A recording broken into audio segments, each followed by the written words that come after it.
அடுத்து கடகராசி நேயர்கள்.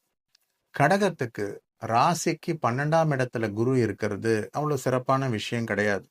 ஜூன் 2ஆம் தேதிக்கு பிறகு, அதாவது 2 மாதம் கழித்து குரு கடகராசிக்கு சஞ்சாரம் ஆகிறது கடகராசி நேயர்களுக்கு ரொம்ப ரொம்ப சிறப்பா இருக்கு.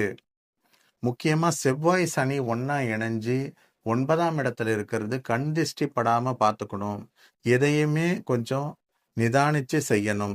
ஏன்னா தொழில் கிரகம் செவ்வாய் 5, 10 கூடிய செவ்வாய் சனியோட சம்பந்தப்பட்டது. தொழில்ல ஏகப்பட்ட திஷ்டிகள், 2வது தேவையில்லாத பிரச்சனைகள் இதெல்லாம் வரும். ரொம்ப எச்சரிக்கையா இருக்கணும் கடகராசிக்கு.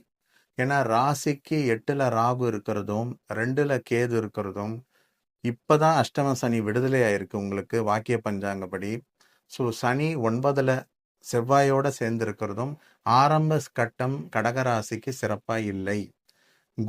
குரு வந்து கடகராசிக்கு வந்த பிறகுதான் இந்த அதாவது ஜூன் 2ஆம் தேதிக்கு பிறகுதான் கடகராசிக்கு ஜென்ம குருவா இருந்தாலும் அவர் உச்ச குருவா இருக்கிறதால பூர்வ புண்ணியம் உங்களுக்கு வேலை செய்யும். ஸோ 12ஆம் இடம் குரு இருக்கிறது ராசியில உச்சம் பெறும்போது மிக மிக அற்புதமான பலனை கொடுக்கும். ஏன்னா உச்ச பலம் வந்து 5, 7, 9ஆம் பார்வையா கடகராசிக்கு கிரகங்களை பார்ப்பார். முக்கியமா செவ்வாய் சனி இவங்களை பார்க்கும் போது இந்த கடகராசி நேயர்களுக்கு ரொம்ப சிறப்பா இருக்கும்.